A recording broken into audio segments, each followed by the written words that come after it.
All right, everybody, we are back with the 30 years of Airbrushing anniversary. It's your girl, Erica B. And I am here with a very, very good friend of mine. I had to have him on. 30 years. You can't leave this guy. Can't leave him out. So listen, tell everybody who you are and tell everybody how we met. I am the legendary Pastor Short T, founder of the first hip-hop church in the state of Alabama. And me and Erica B go back. We got history. I'm a hip-hop artist as well as the pastor inside of it. But the biggest thing is I met Erica B at Family Christian, if I'm not mistaken. And I always looked at that section saying, I'm going to be in that section right there. So to get my music in stores was the big thing. And when it finally happened, then Erica B was at the Advocate Center. I remember at Kendrick. So she was all over the place pushing gospel hip hop. That was her thing, that she really pushed us. So you had Grape Tree, you had Cross Movement, you had cats like that were doing it then.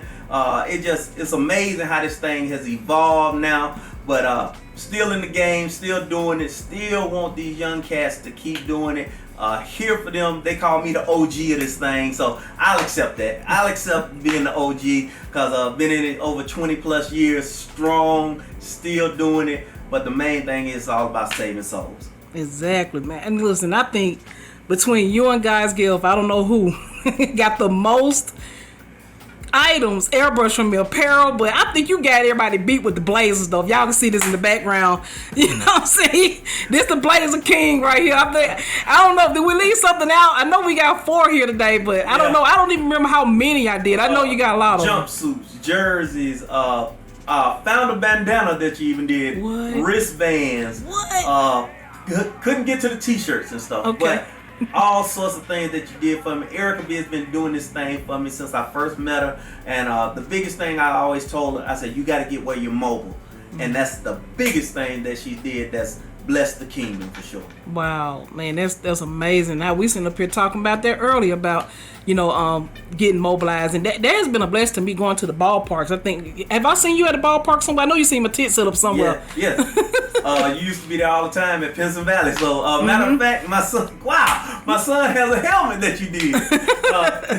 And it's down there in my man cave. Yeah. Wow. See, like I said, I don't know. I can't remember how much stuff. I know I did a tie for you too, right? Did a tie. I was trying to find it last night, but it's boxed up somewhere.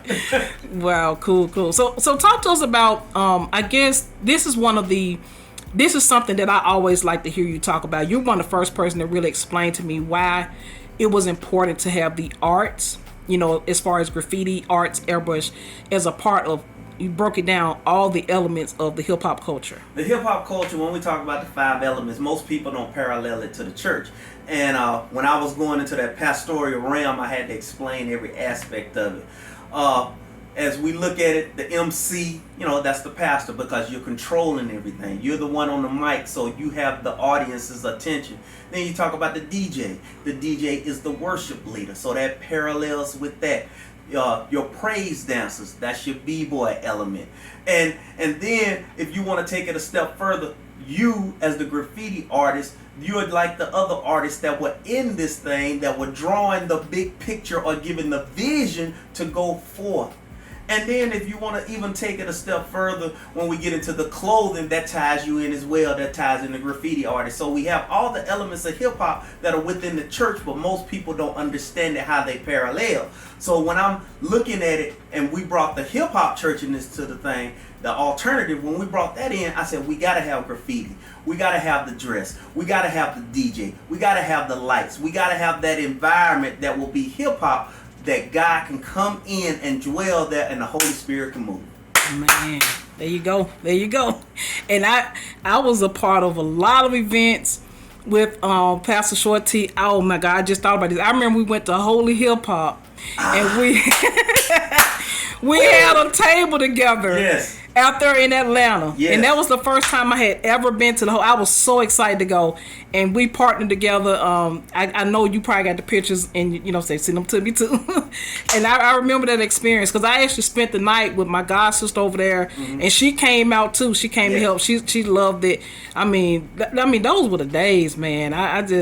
it's so much to talk about. Well, let's talk about the Blazers. You know what I'm saying? Like the one that's on the board up there. So talk about the Alabama Gospel Hip Hop Awards. Oh man. No, this disclaimer, I'm getting ready to say some things that I hope it don't offend anybody, but at the time when gospel hip hop was on the rise, I remember DJ Will called me one time and I was on active duty and he said, hey man, they don't really want us here. And that was at the Stellar Awards. And we had the Holy Hip Hop Awards going on. The Holy Hip Hop Awards would usually be on that Sunday after the Stellars. But then it dropped in my spirit while we were doing the hip hop church. I said, man, we need an award show so we can recognize the cats that might not be on that major global scale, but people know them in Alabama. They know them in Montgomery, Mobile, places like that. So when we came together, me, DPB, my girl Tony, Aeneas Koresh, all of us got together and started meeting about it. Some local pastors that we said we can do this. And we met with a lot of people. Even when we met with the city got behind it. And that thing just became something that was just phenomenal. Yes. So we did Kings for a Day where we dressed out some young guys, dressed them out in suits. That was funded through K&G. We got the gear from them. Did the award show, had stellar performances. LP rocked with a rock band. It was just crazy how the night went. We gave out nice awards. I ain't talking about the little cheap trophy you can get down the street out of a bubblegum machine. No, it was real deal, made out of glass. We had a pastor that had his own business that did those for us. So it was top tier. And people couldn't even get in because people were standing around the walls. Because I believe it, that people love it when they can't get in. You know how y'all was back in the day. You know how y'all was at the house party. So next time you threw a house party, people would say, I'm going to be there early. Last time I couldn't get in. And that's the way it was. So we did it for a couple years, and then my team got small and it was just too much. Plus I was coaching. It was just a lot. And we did it on Classic Weekend where people told me it was crazy that we would do it on Classic Weekend. I said, why not? Because the Saints need something to do. And God moved, blessed it. It was just phenomenal. So the award show was a major, major success. Now we have more awards. We have Alabama Awards. So it laid the foundation for what we have now. Right. And look, I want to say thank you again because, you know, you selected me to be one of the recipients of the Pioneer Award. Yes. And, I mean, that was just, I mean, you know, I was like, nobody had ever give me anything. Like I tell people, I never started doing this, you know what I'm saying, to receive a trophy or anything, you know what I'm saying, but to be recognized by my peers in the gospel community. That really meant a lot to me and my family, because my mom and dad made the presentation too. So that made that night just man, that was like it had a big cup or bowl and silver and everything. I still got it. Yes, beautiful. And one thing that I always said, we shouldn't be doing it for the awards, but for the rewards. The rewards are what keep coming back. It keeps coming back, like this is coming back. Because once we put in, people won't forget it. Wow. Yeah, I mean, like you said, doing the classic, man. Because we went to the parade anyway, that earlier that day, and we still was making sure that we were going to be. I mean, me and my team. I remember we did the fashion show the second time around. You know, so oh man, I mean, so much stuff has happened in the city of Birmingham, and it's still happening. And we were talking about this earlier. Just you know, I mean, like we're passing the torch on now.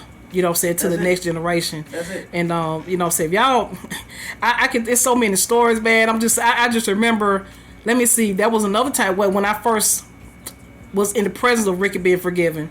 And you were there, you were out, Burning Bush, all those guys. He's pastor now. Wow, really? He's out in Oregon, pastor. Oh my goodness. Burning Bush. Man, it was a DJ Will, shout out to DJ Will. Shout out to man, dude. First gospel DJ, mobile DJ that I knew in Birmingham, and I don't know how I'm gonna have to get. I gotta do something remote with him. You're gonna have to do it via. He's gonna have to do like Zoom or something, FaceTime or Zoom or something because he's in Phoenix. He's back in Phoenix, Arizona now. Okay, yeah, that was my man. And DJ Will, he was very, very supportive. I think he was the first person I ever did a tablecloth for. Yes. You know, for a DJ. Yes. So it's like, woo, we talking about history right here, man. I mean, so much. But that night when Ricky Being Forgiven had their CD release concert, and I remember you on the floor. I mean, the power of God was just moving in there, man. It was, Ooh, man, I'm talking about it was just electrifying, and so like those other blazers, we got more blazers on the table. Did you bring the one? Yeah, you have it when you began to do the pastoring for the hip hop church. Oh yeah. I was there for that first the opening. Yeah, well we had the hip hop station there, and and I remember the message, how I tied it in, and I was talking about the sifting you have to go through, and I had sand being poured through a sifter, and then and I was like, keep pouring it, and then at the end I had a garbage can right below it, and I said, you know, the bad thing is, and I dropped the whole thing in there. I said, some of us you're gonna take to the grave. And everybody just was like, wow. Man. And because I believe we deal with a culture, this hasn't changed, that are visual. And if we can get that thing where they say, oh, I can relate that to this. That's the reason I use sports analogies a lot, because we can relate to sports. We might not be able to relate to a mechanic, but we can relate to sports. We can relate to scoring a touchdown or a fumble. We can relate to that. We might not be able to relate to the big words and all this stuff, but when we get to the point, because people ask me, they say, do you have an adult message and a youth message? I said, no, it's the gospel. I said, the same message I bring to the youth, I'm bringing to the people, to the adults, because I keep it simple. Yeah, that's dope. There's another blazer on the table with the crown on the back. That was from your CD release. So I mean, I know you wear it all the time. Classified as. That's on the cover.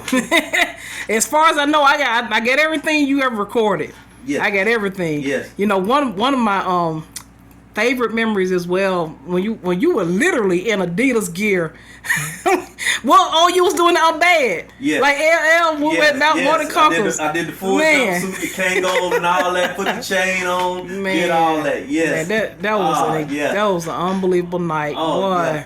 Yeah. I believe that we should give the saints the full effect to whatever our budget can take us to. Right. And I think, we might not have the $100,000 budget, but we can make $100 work. There you go. We can make it work, and that's what I believe in bringing that aspect. And now I'm seeing it because I just watched Cordell do his his album release, and it was really great to see that. I'm talking about he had the screens behind him, so it was phenomenal. So I'm getting to see the fruits of the labor. Man, I'm telling you, it's been a lot of people trailblazing that has done a lot of things in the city of Birmingham. I don't even know how. Let's see, we met. They had to be 19. Oh my God, was it 99? Yeah, 90. I moved here in 2000. So it probably was 99, 2000. Yeah. And so like when I first met you at the bookstore, though, I already knew it was something about you when you came in. My whole premise is honestly working at the bookstore was to help with the gospel rap because I liked it, and just being able to be in places like people still talk about the Advocate Center. I was talking to the Frenches about giving you the opportunity to have your CD release there. Very first one. Man, and I mean, everybody turned out though. I mean, Seven was there, Strick came through. I'm probably sure I missed some names, but just to see your heart, say the ministry you have, and like I was telling Michael and Alyssa that you was like you got the hip hop dance, and then you seen like somebody run across with the worship flag. With the flag, with the standards going across. And so I mean that's the beautiful thing about just the gospel. No matter what form it is, whether it's the airbrush or whether it's the, saying the gospel rap, saying the worship. I mean, this is who we are as the kingdom, embracing each other's gifts and not being locked down. And there was something else you shared about that too. One time you came in my storefront, we were talking about shepherding, and you were sharing with me how when I was leading a tour, that was still a form of the gift that God was using in me, and I really heard nobody break that down like you did, and that gave me so much relief, and then just confidence to know that I was doing, saying the right thing. Yes, most people call it now in the mainstream world, they call it leadership. Gotcha. In the kingdom, we call it shepherding or pastoring. So that's what you're doing because you're giving guidance. You'll reel them in, and you will have to let them know where they're wrong at. Many of us don't want discipline, but you gave them that. This is why we do it. You gave them reasons why we're doing it, and you gave it scriptural. So you were pastoring, or shepherding, you were doing that. So many people don't grasp that aspect that we do the same thing in hip hop. In the gospel hip hop movement, it's the same format. None of the principles of the kingdom change because of the genre. That doesn't change. It doesn't change whether you're in business. You still can have kingdom principles. It's just kingdom business. It's still the same. Wow. Look, check John Maxwell. John Maxwell, I sat in one of his trainings, and he literally said he was sitting with billionaires. I didn't stutter. Billionaires. NFL owners, major league owners. And he had just finished speaking. They said, "Where do you get all this information from?" He said, "You don't want to know." He said, "Where do you get it from? Tell me." He said, "All right." He said, let me go handle a couple things. Go to my book table. When I come back, I'll tell you." He comes back, and they said, "All right." Everybody leaning forward, want to know, where do you get this information from? He said, "You're not going to believe it." He said, "Tell us, where do you get all this information from?" He said, "The Bible." Now, I got one of his books, one of his Bibles at home. It's a leadership Bible. And he gives leadership qualities in all aspects of the scripture. Wow. And you took that course, right? Yes, I took the training, got my gold stamp certificate and everything. And I'm telling you now, that Bible that he has, and it parallels it with leadership, helps me so much to understand every aspect of it. Wow. What made you want to take that course? I realized the gifting that was in me, and God spoke to me that my gift is gonna make room for me.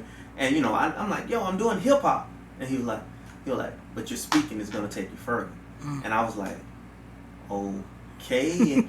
And then I'm just flipping through stuff on social media, and all of a sudden, boom, that is. And I'm like, okay, I checked the price tag on it. I'm like, oh my God. And next thing I know, I get a phone call. A young lady named Shanita calls me, and she was like, "You could do it. You could do it. Just take the step." I'm like, all right. And I stepped out on faith. I went to my wife, and I was like, "Yo, Paula," I was like, "Yo, I'm really fired up about this. I'm gonna speak all over this world, and I need this certification. I need to be with these type of people to get me where I need to be, just so I can learn from them." And she looked at me. She was getting ready to go to work. She looked at me and was like, "Okay." And it wasn't that, "Go do it." It was like, "Okay, if you say so." it was that sign. I'm like, I gotta make it work. Went to the conference. Got to speak with some great leaders and speak in front of great leaders. And they were like, of course, everybody compared me to Eric Thomas, and I was like, I'll take that compliment. Yeah. So now, but what Eric Thomas don't do, he don't do the jackets. He don't do the blazers. He don't do that. He do the t-shirt and ball cap, but he don't do blazers. Yeah, he don't do none of that. So that's gonna be my difference. There you go. Yeah. So catch everybody up to speed. Like, what are you doing right now? The biggest thing is I've been finishing up my son's recruiting. He just committed to Savannah State to play baseball, so I've been so involved with that. I've been doing my Taking Those Shorts with Short T every week on Facebook Live. I do it, and I've been doing videos tying that in. Getting ready to put out new content on YouTube that's going to be available, and that's on the Taking Those Shorts with Short T.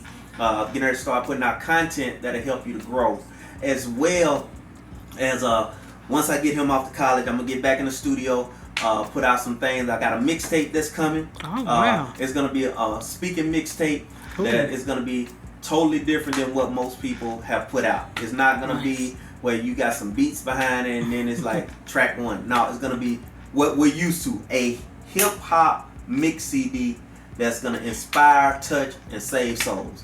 So that's what's coming. And then I'm going to put out a couple singles. My last single I put out during the pandemic, right in 2020, it was called The Takeover. So put that out, and it's doing real good. I didn't really push it. I just put it out there. So you can check that out. It's streaming on all your services, iTunes, and all that stuff. So, and then I did put out the speaking mixtape song, which is I Believe in You More Than You Believe in Yourself. That's available on all your media outlets, streaming and all that. So your boy's still grinding. So once my son gets off to college, like a dude told me, he said, "You'll be able to do something for you." I said, "I'll be back at it." And still doing the chaplain stuff with Pennsylvania Valley High School, tying the sports thing in, still working on all that. So haven't slowed down. Still grinding, still doing baseball tournaments, speaking at those, Man. just doing it for the kingdom. Man, I'm just full listening to you. So look, I want to encourage people that when they watch this, that Pastor Short T is just one example of. So many people feel like when they get saved, they feel like they leaving a lot of stuff. But man, there's so much that God has available for you and for you to do and for you to enjoy it. Pastor Short T, he basically just left that hat over there and just put on another one. You know what I'm saying? The one for the kingdom. Because it's so much that still goes on. And I've been a fan, been watching a friend, forever. And I'm so grateful that God put you in my life and for me to be at the bookstore at that particular time for us to cross paths. We thought it was all about, hey, I'm trying to find this Bible, or hey, you got this CD, and it ended up being, a lifelong relationship. Yes, and now he at the church with me too, at the same church. Yes. Hey, I'm right there at Rebirth now. Yes. So, I guess in closing, anything you want to, say, tell the people that are watching, saying the young people, whoever, any kind of words of encouragement. The biggest thing that I can say to anybody is understanding what you do and take it seriously. So the call that's on your life, you might be an athlete. I tell my son this all the time. I said, you're an athlete. I said, but the anointing on your life is going to take you further, because people think they'll attract you because of your athleticism. I said, but it's the call on your life. So now he's leading and he don't understand he's leading. Wow. So in my call, I realized that I can touch people that many can't.